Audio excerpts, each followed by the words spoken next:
আসসালামু আলাইকুম সবাইকে। আজকে আমরা যোগজীকরণের সাহায্যে কোনো একটা ঘনবস্তুর আয়তন নির্ণয়টা দেখব।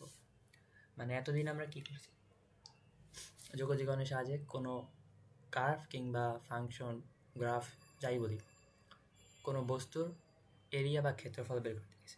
আমরা এখন সেই এরিয়া বা ক্ষেত্রফলের কনসেপ্ট থেকে বের হয়ে কীভাবে ঘনবস্তু কিংবা কার্ভের আয়তন বের করা যায় সেই জিনিসটা দেখব। তো প্রথমে ইন্টিগ্রেশনের মাধ্যমে আয়তন নির্ণয় করার জন্য অনেকগুলো মেথড আছে। এর মধ্যে সবচাইতে পপুলার যে মেথডটা, মানে যেটা সব ম্যাথমেটিশিয়ানরা সব সময় ইউজ করে মোস্ট অফ দ্য টাইম, সেটা হইতেছে ডিস্ক মেথড। অনেকে এটাকে মিট স্লাইস মেথডও বলে থাকে। মিট স্লাইস নাম জানাটা খুব একটা ইম্পর্টেন্ট না, তবে বাংলায় একটা ফ্যান্সি নাম আছে, মাংস কাটা মেথড। কেন মাংস কাটা বলে আমি জানি না, অ্যাকচুয়ালি মাংস কাটাকাটি তো এখানে করে না। যাই হোক, বাট নামের সাথে একটা সুন্দর মিল আছে, আমরা এইটা এখনই দেখব। আচ্ছা, মাংস কাটার সাথে আরও একটা ফ্যান্সি নাম আছে এটাকে অনেক সময় অনেকে মজা করে পেঁয়াজ ফালি মেথডও বলে থাকে। কেন বলে, এই প্রবলেমটা দেখলে আমরা বুঝবো। তো আমরা ঘনবস্তুর আয়তন নির্ণয় করতে চাই। প্রথমত আমাদের দেখতে হবে আসলে আয়তন নির্ণয় করতে গেলে আমাদের কী কী স্টেপ ফলো করতে হবে। যদি থিওরিটিক্যাল কথাবার্তা বলি, প্রথমে আমাদের একটা প্রস্থচ্ছেদ প্রস্থচ্ছেদের ওই ঘনবস্তু থেকে একটা প্রস্থচ্ছেদ নিতে হবে এবং ওই স্লাইস কিংবা প্রস্থচ্ছেদটার ক্ষেত্রফল বের করতে হবে। তার মানে আমাদের প্রথমে স্লাইসের এরিয়া বের করা, স্লাইস এরিয়া। এরপর আমাদেরকে ওই স্লাইসটার আয়তন বের করতে হবে। সেটাও আমরা খুব সহজে করতে পারি, স্লাইসের সাথে ডিএক্স কিংবা ডিওয়াই গুণ করে। তার মানে স্লাইসের ভলিউম বের করা, ভলিউম। এবার আমাদের বেশি কিছু করার নেই। আমরা যেহেতু একটা স্লাইসের ভলিউম পাইছি, একটা নির্দিষ্ট লিমিটের মধ্যে আমরা ওই পুরো স্লাইসটাকে, মানে ওই একটা স্লাইসের ভলিউমের মাধ্যমে পুরো ফাংশনটাকে ইন্টিগ্রেট করব। মানে ওই স্লাইসটার যে ভলিউমটা পাইছি ওইটাকে আমরা ইন্টিগ্রেট করব একটা নির্দিষ্ট লিমিটের মধ্যে। তাহলে আমরা ওই লিমিটের মধ্যে কতটুকু আয়তন আছে সেটা পেয়ে যাব। তার মানে আমাদের করতে হবে ইন্টিগ্রেট করতে হবে, এবং এই পার্টটা সবচেয়ে ইজি, কারণ এইখানে তেমন আহামরি কোনো ইন্টিগ্রেট থাকে না। আচ্ছা, এই তিনটা পয়েন্ট আমরা কথাই তো বললাম, কিন্তু অ্যাকচুয়ালি ম্যাথে কীভাবে ইউজ করে সেই জিনিসটা দেখি। ঠিক আছে, মনে করো আমাদের একটা আদর্শ পেঁয়াজের কথা বলা আছে। আদর্শ পেঁয়াজ বলতে আসলেও কিছু হয় কি না আমি জানি না, কারণ আমি এখন পর্যন্ত আদর্শ পেঁয়াজ বলতে কিছু দেখিনি। আইডিয়ালস আর উনি ফর টক। যাই হোক, আদর্শ পেঁয়াজের দেওয়া আছে ব্যাসার্ধ আর, এবং এটা আদর্শ মানে হচ্ছে এটা একটা গোলক, অর্থাৎ এর সব দিকে ব্যাসার্ধ সমান হবে। ঠিক আছে, এই জিনিসটা মাথায় রাখতে হবে। তো আমাদের বলা হচ্ছে আদর্শ পেঁয়াজটার আয়তন নির্ণয় করো। এখন মনে করো আদর্শ পেঁয়াজটা এই গোলক। এখন আমাদের কি, আমরা এই পেঁয়াজটাকে দুই ভাগে ভাগ করতে পারি। ধরো এই দুই ভাগে ভাগ করলাম, এবং এই অর্ধেকের আয়তন আমরা কোনোভাবে বের করতে পারছি। তাহলে আমাদের কাজ কিন্তু অনেকখানি কমে গেছে। মানে পুরোটার আয়তন বের করা যেতে অর্ধেকের আয়তন বের করা ইজি হবে না। আর আমরা যদি এই অর্ধেকের আয়তন বের করতে পারি, সেটাকে 2 দিয়ে গুণ দিলে কিন্তু আমরা ফুল পেঁয়াজটার আয়তন বের করতে পারবো। ঠিক আছে, আমরা এই কাজটাই করব। ধরো আমরা এই অর্ধেক পেঁয়াজটুকুকে এখানে প্লট করব। অর্ধেক পেঁয়াজটুকুকে এক্স অক্ষের একদম অরিজিনে প্লট করবো। ঠিক আছে, মানে সেন্টারে। এইটা হচ্ছে আমাদের পেঁয়াজের সেন্টার, গোলকটার সেন্টার বলতেছি। ঠিক আছে, এটা আমাদের এই যে গোলাকৃতি পেঁয়াজটার সেন্টার, আর এইটাই আমাদের অরিজিন। ঠিক আছে, এখানে প্লট করলাম। এখানে শেডটা দেওয়ার কারণ হচ্ছে যে আমাদের যেহেতু এটা একটা ত্রিমাত্রিক বস্তু, সেইটা যাতে মানে বোঝা যায়, এর জন্য এই গ্রে কালারের একটা শেড দেওয়া। যাই হোক, আমাদের দেওয়া আছে গোলকটার ব্যাসার্ধ আর, তার মানে ব্যাসার্ধ আর হলে মনে করো এখান থেকে এইখানের গোলকটার ব্যাসার্ধ যা, এইখানেও ব্যাসার্ধ তা, এইখানেও ব্যাসার্ধ তা, প্রত্যেকটা বিন্দুতে ব্যাসার্ধ। আমরা একটা আইডিয়াল কেস ধরি, এইখানে ধরো এতটুক আর ব্যাসার্ধ, ঠিক আছে। এখন আমাদের যা করতে হবে, এই গোলকটার একটা স্লাইস কাটতে হবে। মনে করো আমরা এইখান থেকে একটা স্লাইস নেব, স্লাইসটা সোজা বেঁকা মানে সোজা হচ্ছে না ঠিক মতো, ব্যাপার না, বোঝা গেলেই হয়েছে। আমরা এইখান থেকে ধরো একটা স্লাইস নিছি, এবার আমরা এই স্লাইসটার প্রস্থচ্ছেদের ক্ষেত্রফল বের করব। ধরো এই স্লাইসটাকে নিয়ে আমি এইখানে নিয়ে আসছি, এই স্লাইসটাকে এখানে চিন্তা করো, এই স্লাইসটার প্রস্থচ্ছেদের ক্ষেত্রফল আমরা বের করব। এটা হচ্ছে আমাদের প্রথম স্টেপ, ঠিক আছে। একটা জিনিস দেখো তো, এটা যদি ব্যাসার্ধ আর হয়, মানে এই গোলাকৃতির ব্যাসটা, তার মানে এই পয়েন্টও ব্যাসার্ধ আর, এই পয়েন্টও ব্যাসার্ধ আর, এই যে এতটুক আর হবে, ঠিক আছে।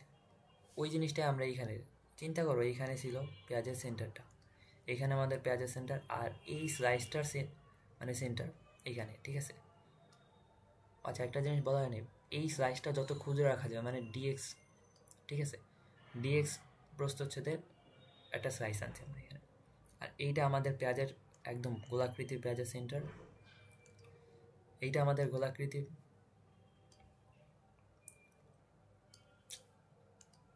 কি ঝামেলা রে ভাই, এটা আমাদের গোলাকৃতি পেঁয়াজের সেন্টার, আর এইখানে হইতেছে আমাদের এই ফালি বা প্রস্থচ্ছেদটা সেন্টার। তো আমরা এইখান থেকে যদি ব্যাসার্ধটা ড্র করতে চাই, ওরে খাইছে, এখান থেকে যদি ব্যাসার্ধটা কোনো মতো ড্র করি,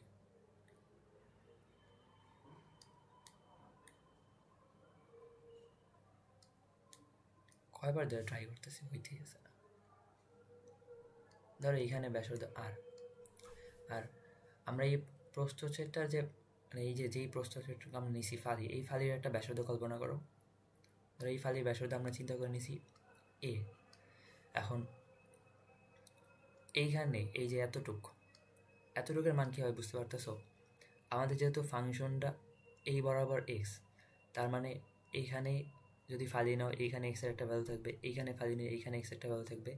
অরিজিন থেকে এই পর্যন্ত দূরত্ব হচ্ছে এক্স, তার মানে আমার এই যদি হয় অরিজিন থেকে এই এতটুকু দূরত্ব হচ্ছে আমার এক্স। এখন এইখানে যদি পিথাগোরাসের উপপাদ্য অ্যাপ্লাই করো, R square equals to A square plus X square, A square equals to R square minus X square. তো এখানে আমরা এ স্কোয়ারের ভ্যালুটাকে আর এক্সের মাধ্যমে কেন ডিফাইন করলাম? কারণ আমাদের প্রত্যেকটা প্রবলেমে কিছু কনটেক্সট থাকে, মানে প্যাটার্ন থাকে। যেমন তোমাকে কিছু মানে কিছু ডেটা দিয়ে দেবে, মানে তোমার কাছে কিছু নোন জিনিস থাকবে, কিছু জিনিস চাওয়া হবে, মানে কিছু আননোন থাকবে। আমাদের কাজ হইতেছে সামহাও এই আননোন জিনিসগুলোকে নোন জিনিস বা নোন ভ্যারিয়েবলের মাধ্যমে প্রকাশ করা। এখানে দেখো এটা কিন্তু প্রশ্নে দেওয়া নেই, এটা আমরা ধরছি, তার মানে আমাদের এটাকে কোনো মতে আর এক্সের মাধ্যমে রিপ্রেজেন্ট করবে। এক্সের কথা তো এখানে বলা আছে, আমাদের ফাংশনটা লেটসে আমাদের ফাংশন যদি হয় F of x equals to x something, মানে একটা এক্সের ফাংশন, তার মানে এখানে প্রতিটা ভ্যালু হইতেছে এক্স, ঠিক আছে। তো এখন আমাদের এক নম্বর স্টেপ ডান। এক নম্বর স্টেপ ছিল স্লাইসের এরিয়া ডান। এবার আমাদের বের করতে হবে স্লাইসের ক্ষেত্র ভলিউমটা, ওই স্লাইসটার ভলিউম বের করতে হবে। এখন দেখো এই স্লাইসটার যদি ভলিউম বের করতে চাই, প্রথমত আমার এই স্লাইসটার ক্ষেত্রফল কি, ত্রিমাত্রিক না, এবার টুমাত্রিক, মানে দ্বিমাত্রিকভাবে চিন্তা করো। আমার এই স্লাইসটার ক্ষেত্রফল কি, এই ইয়েলো পোর্শনটুকু, এইটুকু কি পাই এ স্কোয়ার, যেহেতু ব্যাসার্ধ এ, তার মানে আমার এই স্লাইসটার ক্ষেত্রফল হইতেছে পাই এ স্কোয়ার। এই স্লাইসটুকের ক্ষেত্রফল বলতেছি পাই এ স্কোয়ার যদি হয়, এখন আমরা যদি এইটার আয়তন বের করতে যাই, তাহলে অবশ্যই এই প্রস্থচ্ছেদটুকু লাগবে, যে যেহেতু এক পাশের ক্ষেত্রফল এ, মানে কি বলে পাই এ স্কোয়ার, তাহলে আমি যদি এই প্রস্থচ্ছেদটুকু পাই তাহলে কিন্তু আমি এই পুরো প্রস্থচ্ছেদ বা ফালির আয়তনটুকু পেয়ে যেতেছি। আর এইটা কিন্তু ত্রিমাত্রিক হবে, ঠিক আছে? তো এইটা যে আমরা প্রথমেই বলে নিচ্ছি যে খুবই ক্ষুদ্র একটা প্রস্থচ্ছেদ নিব, তাহলে এটা আমরা ডিএক্স ধরে নিতে পারি। আসলে ইন্টিগ্রেশন আর ডিফারেন্সিয়েশনের ম্যাথে আমরা যখনই ক্ষুদ্র বলছি তখনই খুবই ডিএক্স, মানে এটাকে ইনফিনিটেসিমাল বলা যায়, যে খুবই ক্ষুদ্র পরিমাণ টেন্স টু 0, ওরকম একটা অ্যামাউন্ট আমরা চিন্তা করি। তাহলে এইটার ভলিউম যদি আমরা বের করতে যাই, আমাদের এ ডিএক্স আসতেছে পাই এ স্কোয়ার ডিএক্স। তার মানে একটা স্লাইসের ভলিউম আমরা বের করে ফেলছি। আমাদের অলরেডি দুইটা কাজ ডান। এবার লাস্ট যে স্টেপ আছে ওইটা সবচেয়ে ইজি। আমাদের প্রথম স্টেপ ডান, যে এরিয়া বের করা পাই স্কোয়ার, আর সেকেন্ড স্টেপ হইতেছে আমাদের ভলিউম হইতেছে পাই এ স্কোয়ার ডিএক্স। এখন দেখো আমার এ স্কোয়ার কিন্তু প্রশ্নের কথা ছিল না, আমি যেহেতু এটা নিজে ধরছি তার মানে আমার এটা রিপ্লেস করতে হবে। রিপ্লেস করে আমি যদি এখানে বসাই পাই, আমরা আগের প্রশ্ন থেকে পাইছি, আর আগের সাইড থেকে দেখি এক্স স্কোয়ার ডিএক্স। এবার আমার কাজ হইতেছে, এটা ছিল আমার 2 নম্বর কাজ। এবার 3 নম্বর কাজ হইতেছে জাস্ট আমি এটাকে ইন্টিগ্রেট করব। আমি এবার লিমিটটা হবে আমি কতটুকুর মধ্যে এরিয়া বের করতে চাই। আগের সাইডটা দেখো, এইখানে 0, অরিজিন এতটুকু দৈর্ঘ্য কি, এটা খুব সম্ভবত দেখা যাইতেছে। আচ্ছা, এতটুকু দৈর্ঘ্য কি, আর ব্যাসার্ধ আর গোলকের কেন্দ্র থেকে গোলকের এই তলের এইখানে অবধি ব্যাসার্ধ আর, কারণ এটা যেহেতু একটা আদর্শ গোলক অতএব পৃষ্ঠের প্রতিটি বিন্দুতে ব্যাসার্ধ সেম। তাহলে এতটুকু যদি হয় আর, তাহলে আমি 0 থেকে আর এর মধ্যে ইন্টিগ্রেট করলে, আমি যদি 0 থেকে আর এর মধ্যে ইন্টিগ্রেট করি তাহলে আমি এই পেঁয়াজটার অর্ধেকের 0 থেকে যদি আর এর মধ্যে আমি ইন্টিগ্রেট করি তাহলে আমি পেঁয়াজটার অর্ধেকের ভলিউম পাইতেছি। এটাকে 2 দিয়ে গুণ করলে আমি পুরোটার ভলিউম পাইতেছি। এই হয়েছে আমার কাজ। তাহলে আমি ওইখানে 0 থেকে আর এর ভিতরে ইন্টিগ্রেট করব, 0 আর আর হবে আপার লিমিট। কোনটাকে ইন্টিগ্রেট করব? একটা স্লাইসের ভলিউম। একটা স্লাইসের ভলিউম কি? Pi R square minus X square DX. এইটাকে আমি ইন্টিগ্রেট করতে হবে। পাই যদি আগে আসে, R square minus X square আর আর ডিএক্স। এইটাকে ইন্টিগ্রেট করলে সামথিং আসবে। রেজাল্ট কী আসে আসলে অ্যাকচুয়ালি? পাই আর স্কোয়ার, ওইটা তো 0 হবে, এটা 0। আচ্ছা, এটাকে ইন্টিগ্রেট করলে কিছু একটা আসবে, ওইটাই আমাদের অ্যাকচুয়াল ভলিউম, ঠিক আছে? তো আমরা এখানে আসলে কি করছি?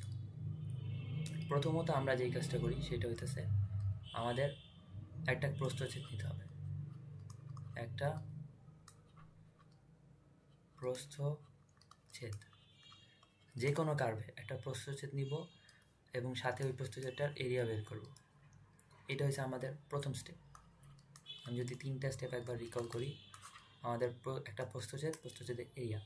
2 নম্বর হইতেছে ওই প্রস্থচ্ছেদটার ভলিউম অফ স্লাইস। 3 নম্বর হইতেছে, আচ্ছা এইখানে আমরা পেঁয়াজের যদি এরিয়া মানে ভলিউমটা বের করতে চাই তাহলে কিন্তু আমরা এখানে 2 দিয়ে গুণ করতে হবে, কারণ এইটা ছিল অর্ধেকের, ঠিক আছে? আমি এই জিনিসটা হয়তো দিতে ভুলে গেছি, 2 পাই হবে এখানে। তাহলে আমরা টোটাল পেঁয়াজের ভলিউমটা বের করতে পারবো। 3 নম্বর কাজ হইতেছে একটা লিমিটের ভিতর ইন্টিগ্রেট করা, লিমিটের ভেতর ইন্টিগ্রেট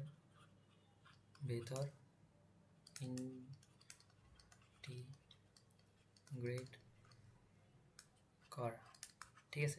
এই হচ্ছে আমার 3টা স্টেপ। এই 3টা স্টেপ ফলো করলে আমাদের প্রায় প্রতিটা কার্ভের কিংবা গ্রাফের আমরা ঘনবস্তু, অবশ্যই ঘনবস্তুর আয়তন আমরা বের করতে পারবো।